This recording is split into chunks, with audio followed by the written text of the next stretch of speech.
Bienvenidos, Dios los bendiga a cada uno de ustedes. Dios es bueno y está con nosotros. Amén. Cuando vemos, amados hermanos, dentro de este pasaje de la transfiguración, tenemos que ver el propósito también y entender que esto que se escribió tiene mucha importancia.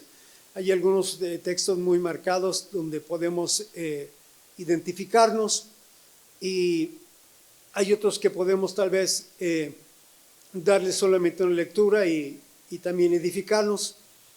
En este caso veremos la importancia de mantenernos despiertos, y el mantenernos despiertos nos hace ver la gloria de Dios. Cada creyente debe mantenerse bien, listo, despierto en su vida espiritual, en su vida que está teniendo. No es tiempo de dormir, es tiempo de mantenernos despiertos para que podamos ver las bendiciones, el poder y la gloria de Dios sobre cada uno de nosotros. Amén. Tanto Mateo, Marcos y Lucas narran los sucesos extraordinarios de esta transfiguración de Jesús. Estos tres relatos hablan después de que Jesús anunciara que Él tenía que morir, que Él tenía que dar su vida en sacrificio. Veremos la importancia de estos sucesos, los sucesos significativos en el monte de la transfiguración. Los sucesos significativos en el monte de la transfiguración. Lucas es quien enfatiza y en particular pone unos detalles donde él menciona unas características, las cuales las vamos a abordar rápidamente y de una manera clara, y inicia diciendo que el rostro del Señor Jesús y sus vestidos cambiaron, pero hay una palabra también que nos lleva a ver esto. Todo esto sucede cuando el maestro estaba orando. Entonces, cuando hay una importancia en la oración, no vamos a hablar de la oración, solamente quiero marcar esto. Cuando hay un tiempo de oración, las cosas cambian, las cosas son diferentes. Y aún en nuestra vida, déjeme decirle que cuando estamos en oración, cuando oramos un tiempo, aún nuestra cara se transforma. ¿Ya se dio cuenta de eso? Sí. Cuando estamos en ese momento de estar en comunión con el Señor, de estar orando, de estar metidos en lo que es el tiempo de oración con Dios, todo cambia. Lucas nos dice también que fue un momento de una gloria brillante, un rostro resplandeciente y algo completamente diferente que no se había vivido, que no se había experimentado en esos tiempos. Dentro de este contexto podemos ver que los evangelios no nos dicen específicamente qué monte era, solo se conoce como el monte de la transfiguración, pero algunos escritores señalan que esto sucedió en el monte Tabor, un monte que tenía aproximadamente 500 metros de altura al este de Galilea. Queremos entender que sí era un poquito alto este monte, y este evento sucede por la noche, aproximadamente una semana antes de que Jesús y sus discípulos llegaran a presentarse ahí en Cesarea de Filipo, cuando Pedro le dice: Maestro, tú eres el Hijo del Dios viviente. Poquito antes encontramos esta ocasión tan especial y esta expresión. La transfiguración no se sitúa inmediatamente al evento del sacrificio de Cristo, pero sí al final del ministerio, sirviendo este evento como una preparación para presentarse ante la última semana de vida y ministerio. Y este suceso fue un previo para estar preparado y presentar lo que llamamos ahora el sacrificio de Cristo. Hubo tres testigos en este caso: Pedro, Jacobo y Juan, PJJ, cercanos del Señor Jesús, y también podemos comentarlo. El Señor Jesús sabía a quien le pedía que le acompañara en este tipo de acontecimientos. ¿Él sabía lo que iba a suceder? ¿El Señor Jesús sabía lo que iba a pasar? Sí. La transfiguración revela la verdadera identidad de Jesús, de un Dios vestido de gloria, aun cuando tenía una participación terrenal, pero la transfiguración nos muestra a un Cristo venido desde lo alto, del cielo, de las partes celestiales, y que habitó y estuvo en medio de nosotros. El Mesías esperado, el Dios de gloria. Amén. Después por ahí Juan menciona: y vimos su gloria, gloria como del unigénito del Padre. Amén. Hoy veremos entonces sucesos significativos en el monte de la transfiguración. El primer momento es la transfiguración. Es ese cambio, una transformación de un estado lleno de gloria, pero gloria de Dios. Una transformación divina, por así decirlo. Mateo es el que describe esta apariencia del Señor y dice en el pasaje paralelo, tanto de Mateo, Marcos y Lucas, lo que estamos tocando, pero Mateo dice: resplandeció su rostro como el sol, mientras que Marcos se centra en sus propias expresiones diciendo: sus vestidos se volvieron resplandecientes, muy blancos como la nieve, tanto que ningún lavador en la tierra los puede hacer tan blancos. Entonces nos podemos imaginar ese suceso que se da en el monte Tabor y se da en la noche. ¿Cómo resplandecería el monte a través de este suceso lleno de gloria, de resplandor? ¿Cómo pudiera haber sido que tal vez la gente de lejos, algunos pudieron ver algo está pasando en monte Tabor, algo está sucediendo ahí? Alcanzamos a ver unas luces, no entendemos qué pasa, pero ellos sí sabían, algunos, que algo o ese tipo de manifestaciones eran del poder de Dios. Amén. Quizás alguien dirá: algo pasa ahí en casa de oración Sinaí. De repente no entendemos, pero sí sabemos que Dios está con ellos. Amén. Ese fue un único suceso que se menciona en la Biblia, con estas características, con todo este acontecimiento. Y no hay otro relato, no se enmarca algo más, solamente este es único y exclusivo. Por lo tanto, entendemos que este suceso tiene importancia, la transfiguración, pero también un suceso más adelante vemos la presencia de dos varones al lado del Señor Jesús. Y aquí, dos varones que lo van con él, los cuales eran Moisés y Elías. ¿Qué encuentro? ¿Qué encuentro tan impresionante? Un Elías que había desaparecido, en carro de fuego fue descendido, llevan a Elías, Eliseo se queda solamente viendo y expresando algunas palabras de admiración, y se va su maestro, se va a quien él servía, pero con anticipación vemos a un Moisés que también parte con el Señor. Y llega el momento a este encuentro, tanto Moisés, que representa a la ley, pero también Elías, que representa a los profetas. Juntos representaban la totalidad de la revelación del Antiguo Testamento. Y esto era como presentar un reporte o darse a conocer delante del autor de la vida, Jesucristo mismo. Era presentarse ante el Señor, de quien iba a surgir la gran salvación, y se hacen presente con él. Qué momento tan glorioso, ¿no? Amén. Elías y Moisés figuraban dentro de los escritos del Antiguo Testamento, de la Torá en específico, y ahí se daba un cumplimiento, porque también encontramos algunos pasajes muy específicos sobre este aspecto de palabras y textos mesiánicos, pero que tenían ahí su momento muy especial delante del Señor Jesús. Se comenta también más adelante para el Apocalipsis que tanto Moisés y Elías son las dos figuras en la profecía donde existe la probabilidad que son estos testigos que habla Apocalipsis 11 en adelante.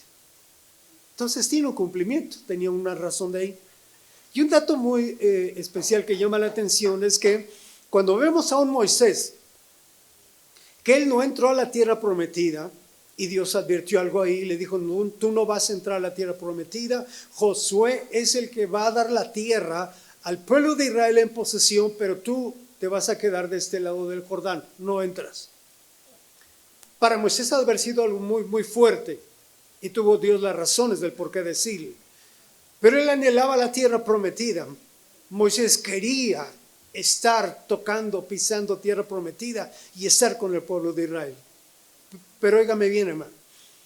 Moisés no entró a pisar la tierra con el pueblo de Israel, pero en este momento de la transfiguración, él pisó la tierra de Israel. Amén. Vea que Dios no se queda con nada. Él tuvo la oportunidad de estar ahí pisando la tierra de Israel juntamente con Elías y con el glorioso Señor Jesús a su lado.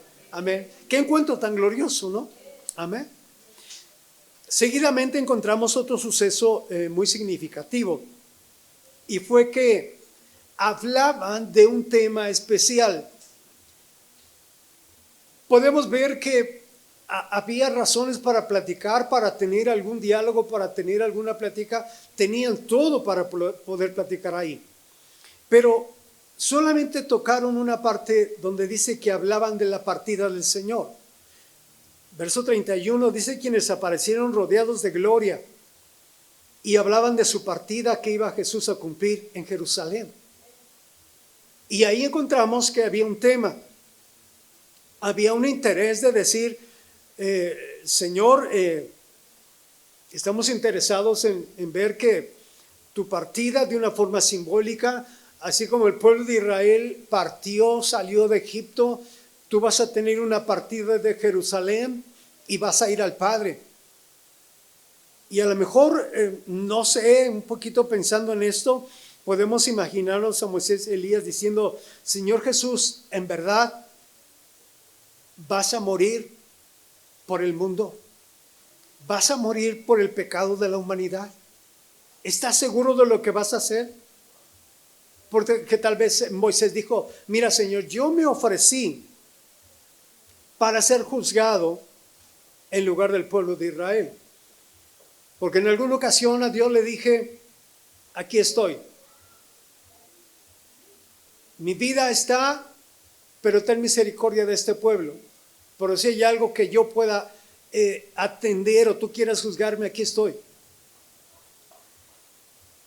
Y Dios no lo permitió así.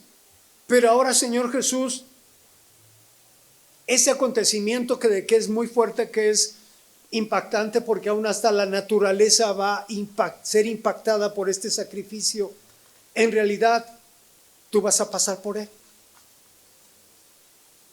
Y queremos pensar que el Señor Jesús, en su expresión, ha de haber dicho: para esto fui mandado por mi Padre, para que todo aquel que en mí crea no se pierda, mas tenga vida eterna.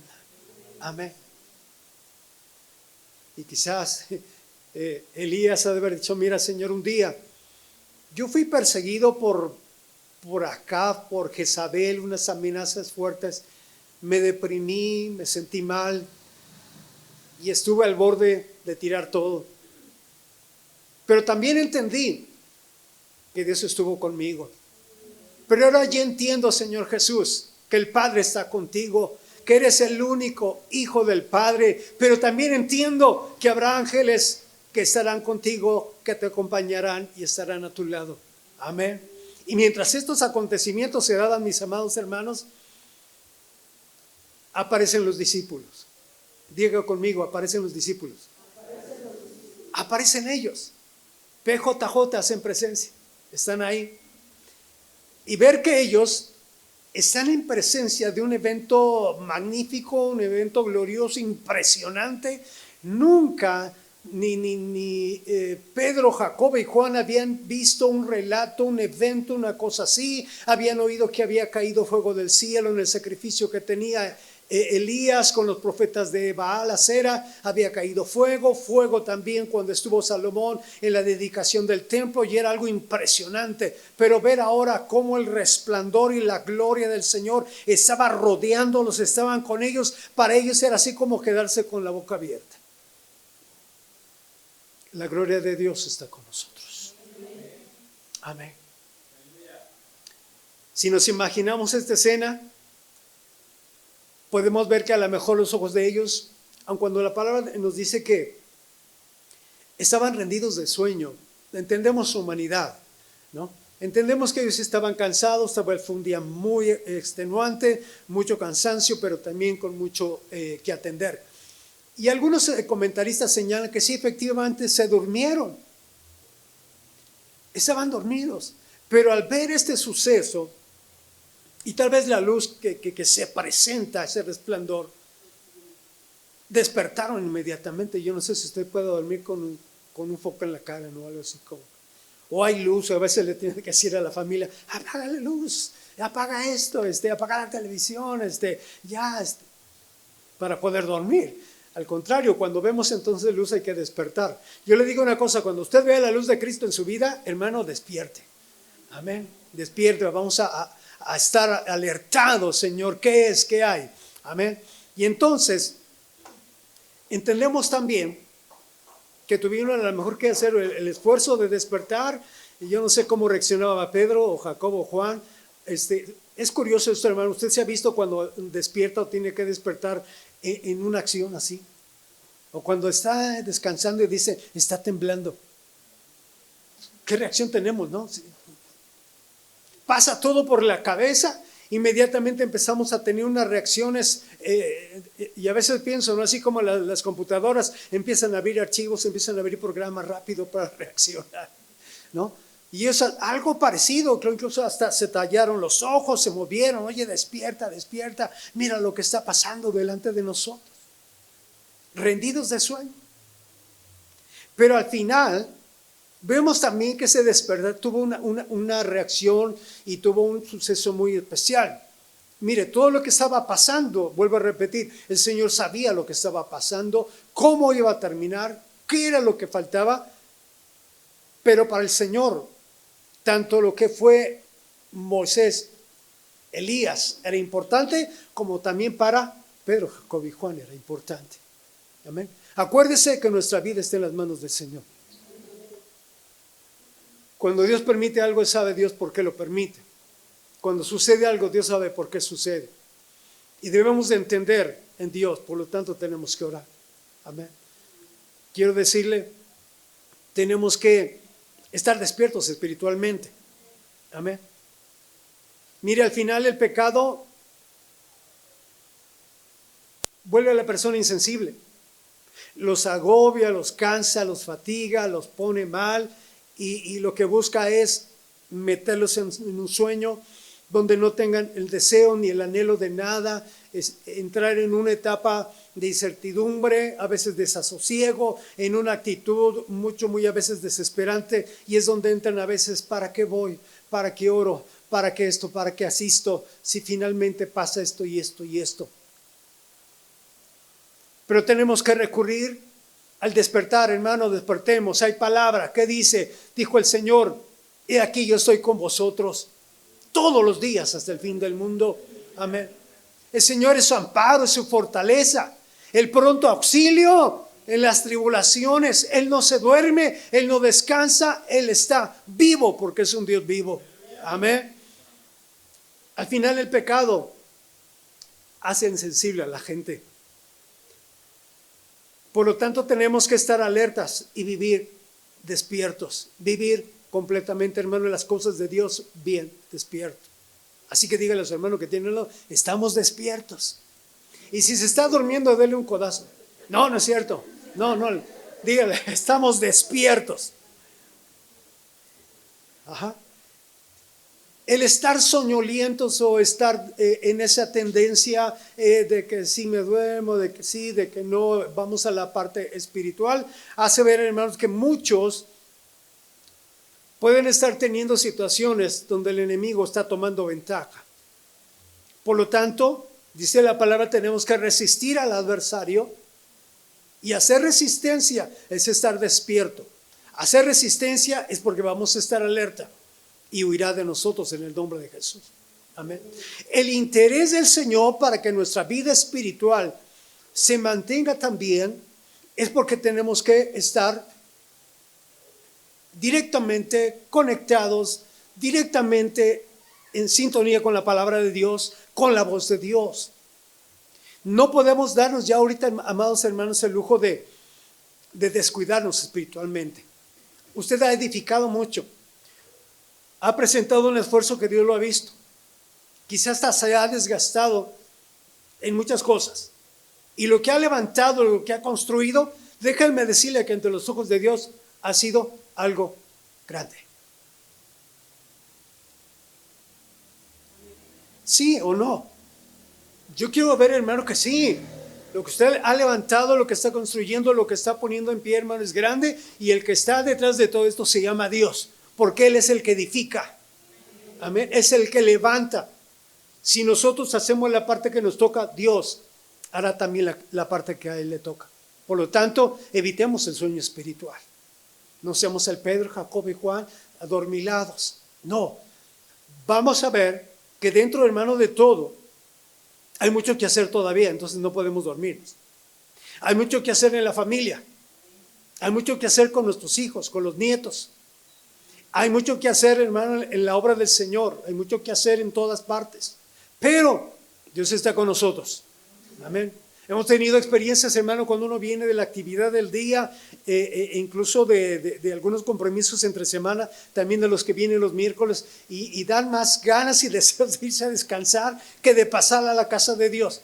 Pero se lo digo, hermano, con toda verdad y con toda veracidad, experiencia hemos tenido que cuando venimos en esa forma delante del Señor, no es malo. Al contrario, Señor, aquí estoy. Cansado, pero Señor, con el deseo de bendecirte, de alabarte, de glorificarte. Y sabe cómo uno sale, hermano, fortalecido. Con ganas de llegar a cenar en casa.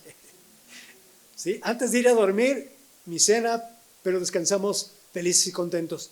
Y fortalecidos para el otro día. Y decir, Señor, este día y el inicio con tu ayuda, con tu gracia, con tu favor, porque tú estás conmigo.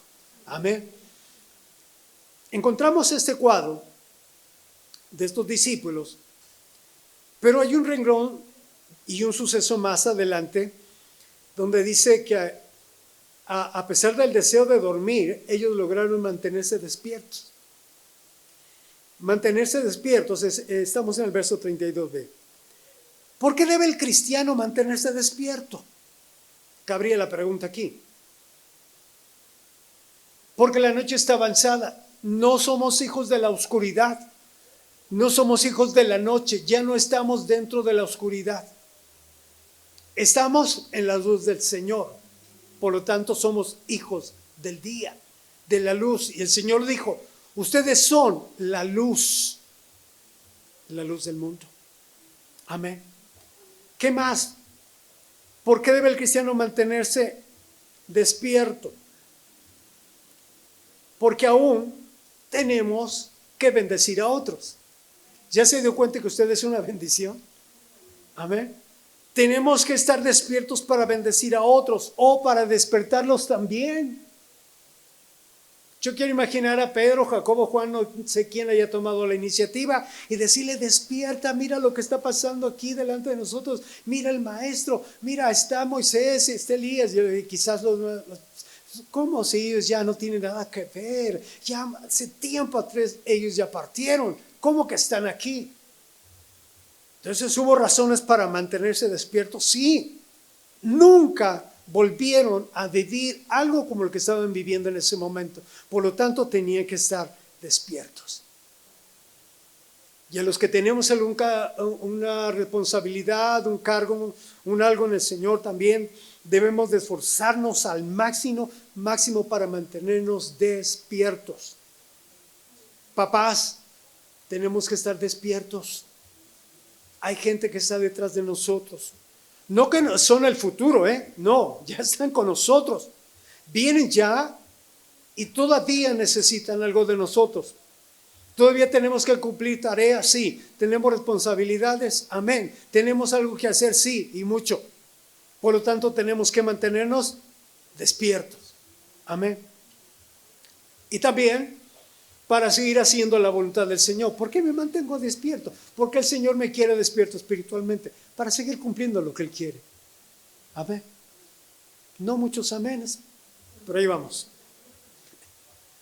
Y otro sentido, hermano, es cumplir la voluntad del Señor, pero también estar ejecutando la palabra de Dios. Y aquí cabe mencionar algo muy claro. Porque la palabra de Dios es viva y eficaz.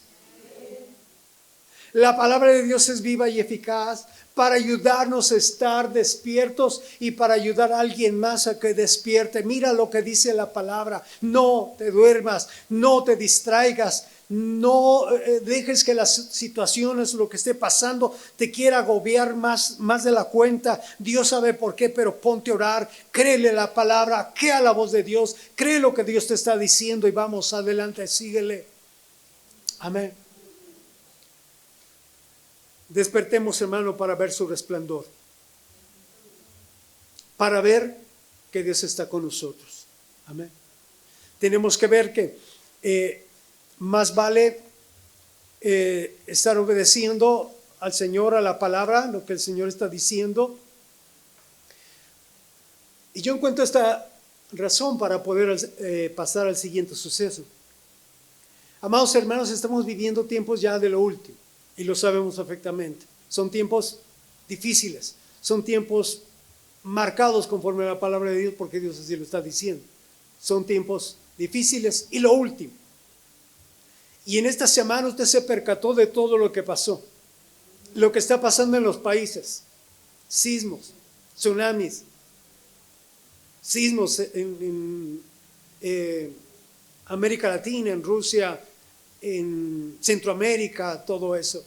Y por ahí el día de ayer nos decían que había temblado y no nos dimos cuenta. ¿No? Y estar despierto, hermano, es porque el Señor está diciendo ya, esto lleva prisa, esto ya está a punto de, por lo tanto tenemos que estar despiertos, alertas. Amén. Ya no hay más, ya no hay tiempo que perder. Tenemos que seguir despiertos, con aliento, con ánimo de que Dios está con nosotros. Amén. Que el día que el maestro venga, el día que el Señor diga es tiempo de venir por la iglesia se va con el maestro. Nos vamos con el Señor. Amén. Es para los despiertos, no para los dormidos. Y algunos hermanos tal vez tener algunas cosas en su cabeza y estarán pensando mil cosas. Solamente le digo al Señor que me dé chance de esto. Señor, dame permiso del otro. ¿Y qué tal si no? Más vale tener la lámpara encendida como aquellas mujeres y decir, Señor, a la hora que tú digas estoy listo. Amén. A la hora que tú indiques, Señor, nos vamos. Pocos amenes. El día que Dios quiera, alabado sea su nombre, Él tiene la última palabra y nos vamos con Él. Amén. Es importante por esto que estamos comentando, que Él viene por una iglesia bien despierta, una iglesia limpia, resplandeciente, pero en todo lo que el Señor está pidiendo. Después de este suceso, encontramos a un Pedro inquieto. Yo creo que ya se le fue el sueño, ya le pasó, se sorprendió lo que estaba viendo y de repente dice, maestro, bueno es que hagamos 3 enramadas, ¿qué te parece? Ya estamos en acción, ya estamos despiertos, vamos a darle un sentido bien conforme se nos indica en la ley de Moisés, que es lo que tenemos que hacer. Vamos a hacer estas 3 enramadas, estos 3 tabernáculos, uno para ti, uno para Moisés y el otro para Elías. Pero me gusta el orden que presenta Pedro aquí. Y primero toma en cuenta al Señor Jesús. Vamos a hacer algo primero para ti. Y yo dije, bien, ese es el Pedro, el atrevido, el capaz, el arrojado, el Pedro que conocemos. Pero él dijo, mi maestro es primero. ¿Tiene sentido para usted? ¿Qué puede decir? No, espéreme, hay algo que sí, pero esto es primero para mi maestro. Esto es primero para mi Dios. Esto es primero para el que me ama. Esto es primero para mi Salvador. ¿Sí? Y lo demás, no importa, queda en segundo y tercer término. Pero qué bendición, ¿no? Un Pedro que a pesar de todo lo que era y de lo que entendemos en él tenía bien claro quién era su Señor. Y va primero con él. Amén. En el momento, la ocasión no era para eso. El Señor Jesús, yo quiero imaginar que solamente lo escuchó, porque después viene un suceso muy maravilloso. Después de esto, cuando Pedro expresa estas palabras, vino una nube que los cubrió y tuvieron temor al entrar en la nube. Verso 34. Vea tantos sucesos tan interesantes, pero cuando llegan a llega el momento en que tuvieron miedo. Ven la nube. Dice, ¿de qué se trata? Señor, ¿qué pasa? Luces, el maestro resplandeciendo, una luz impresionante. Pero ahora entra una nube. Ellos nunca habían vivido algo así. Habían oído de la nube en el desierto, allá con Moisés, allá lo que estaba registrado en el Pentateuco, y ahora ellos entran en esto y lo primero, y es una reacción humana, tuvieron miedo. Pero si lo remontamos a la parte que nos corresponde de ser hijos de Dios y gente que sabemos quién es Dios, cuando usted vea la nube del Señor, no tenga miedo. Para gloria de Dios, Dios ha tenido misericordia y nos ha visitado con nube aquí. Amén. No todos a veces hemos podido percibir, no todos lo hemos podido ver. La pastora es la que ha tenido estas experiencias muy, muy sobrenaturales, pero es una bendición. Y bueno, le digo una cosa, cuando usted vea o escuche que la nube está aquí, número 1, no tenga miedo. Número 2, entre a la nube. Entremos a la presencia de Dios. Entremos al momento glorioso. Es cuando Dios nos está visitando. Es cuando la nube de gloria está por hacer algo en medio de nosotros, porque no es casualidad, hay propósito. Cuando la nube nos visita, hay propósito para cada uno de ustedes. Entre sin temor. Deje a un lado, quítate todo temor. No, Señor, aquí está, Señor, soy yo. Sin nada que ocultar, sin nada, Señor, que esconderte, tal cual soy, así me presento. Y como decía nuestro hermano que estaba en la alabanza, con todo lo que somos, te entrego mi vida, te entrego mi corazón, Señor, aquí estoy. Amén. Y cuando entremos, hermano, en esa maravillosa nube de Dios, es también el que Dios está ratificando que está con nosotros. ¿Se da cuenta? Es como decir, Dios, aquí está mi presencia contigo. Estaba con ellos, los rodeó, los abrazó, los cobijó. Y en esa nube se oye la voz de decir, este es mi Hijo amado, Jesucristo, mi Hijo amado. Y viene una palabra muy clave en todo esto: a Él oír.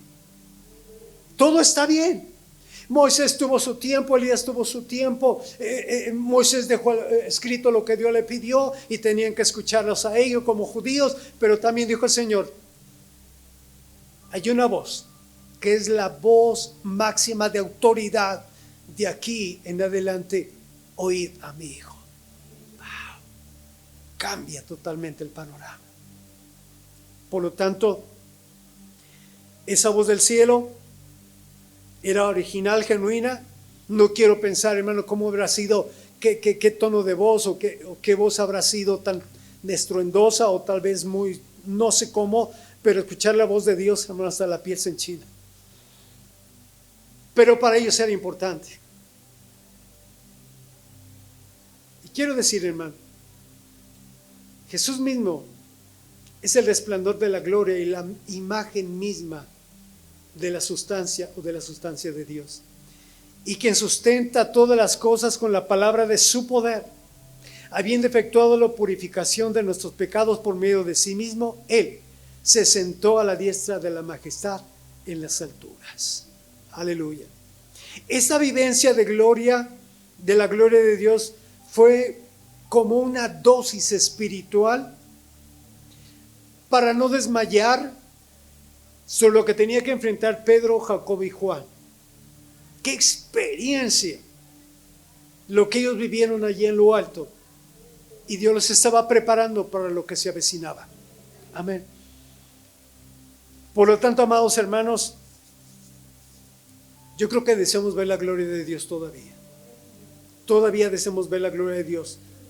Por lo tanto, es necesario mantenernos despiertos en lo que estamos.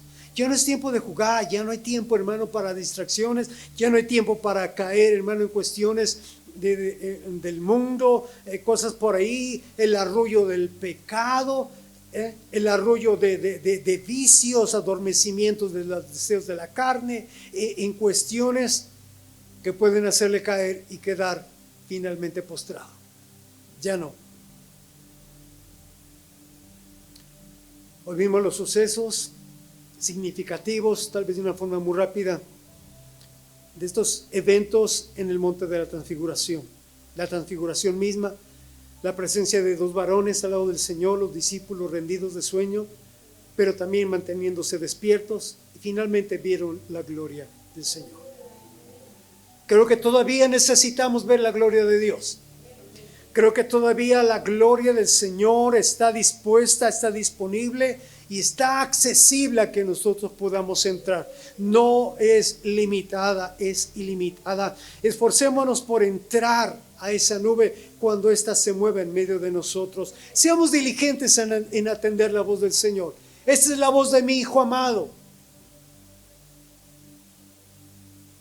Por lo tanto, necesitamos esforzarnos y mantenernos despiertos. Algunos más activos. Hay mucho que hacer.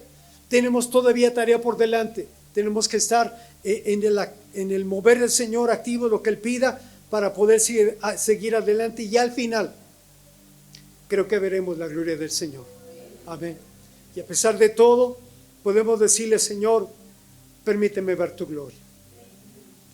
Póngase de pie. Vamos a agradecer al Señor.